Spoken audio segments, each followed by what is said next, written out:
Halo semuanya, perkenalkan nama saya Lucky Edward. Saya dari kampus Institut Teknologi Batam. Di dalam video ini saya akan membahas e-business dan e-commerce-nya Red Bull. Nah, kalau kamu mendengar nama Red Bull, apa yang terbayang oleh pikiranmu? Minuman energi, olahraga ekstrim, atau mungkin mobil balap F1? Ternyata Red Bull bukan cuma soal minuman yang bikin semangat, tapi juga salah satu brand global yang sukses menjalankan bisnis secara digital. Dalam video ini, saya akan membahas bagaimana Red Bull membangun e-bisnis yang kuat, lengkap dengan sistem e-commerce yang mendukung penjualan dan branding mereka secara online. Nah, Red Bull dikenal sebagai perusahaan minuman energi, tapi strategi bisnisnya jauh lebih luas dari itu. Mereka membangun e-bisnis, yaitu bisnis yang memanfaatkan teknologi digital dalam hampir semua operasinya. Contohnya bisa kalian lihat dari website resmi mereka, yaitu redbull.com. Tapi website ini bukan sekadar etalase produk. Red Bull menggunakannya sebagai portal media digital. Di dalamnya ada berita olahraga ekstrim, dokumenter petualangan, highlight event balapan, hingga konten budaya dan musik.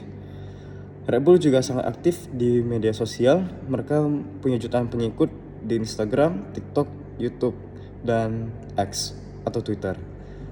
Konten-konten yang mereka unggah dirancang bukan hanya untuk promosi, tapi juga untuk membangun komunitas penggemar di seluruh dunia.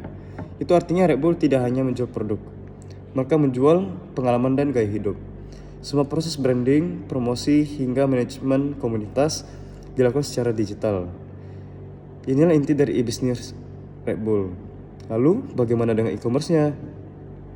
Red Bull memiliki toko online resmi di berbagai negara. Lewat platform ini, konsumen bisa membeli berbagai produk langsung dari brandnya. Yang dijual bukan hanya minuman energi, tapi juga merchandise eksklusif seperti hoodie, t-shirt, topi, botol minum, bahkan produk edisi terbatas hasil kolaborasi. Mereka juga menjual paket khusus untuk event atau edisi minuman. Semua transaksi dilakukan secara online, dari pemilihan produk, metode pembayaran digital sampai pengiriman langsung ke rumah. Proses ini sepenuhnya mendukung model direct to customer atau D2C yang makin populer di era digital sekarang.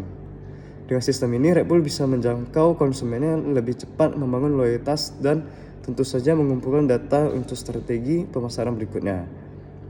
Jadi, kenapa Red Bull menarik untuk dibahas dalam konteks e-business dan e-commerce? Karena mereka bukan hanya menjual minuman, tapi juga membangun ekosistem digital yang menyatu dengan gaya hidup anak muda. Red Bull adalah contoh brand yang sukses memadukan konten, komunitas, dan perdagangan internasional yang dilakukan secara digital. Dalam satu strategi bisnis yang kuat, bisa dibilang Red Bull bukan cuma produk, tapi pengalaman dan identitas. Nah, sampai di sini aja videonya. Sekian, terima kasih.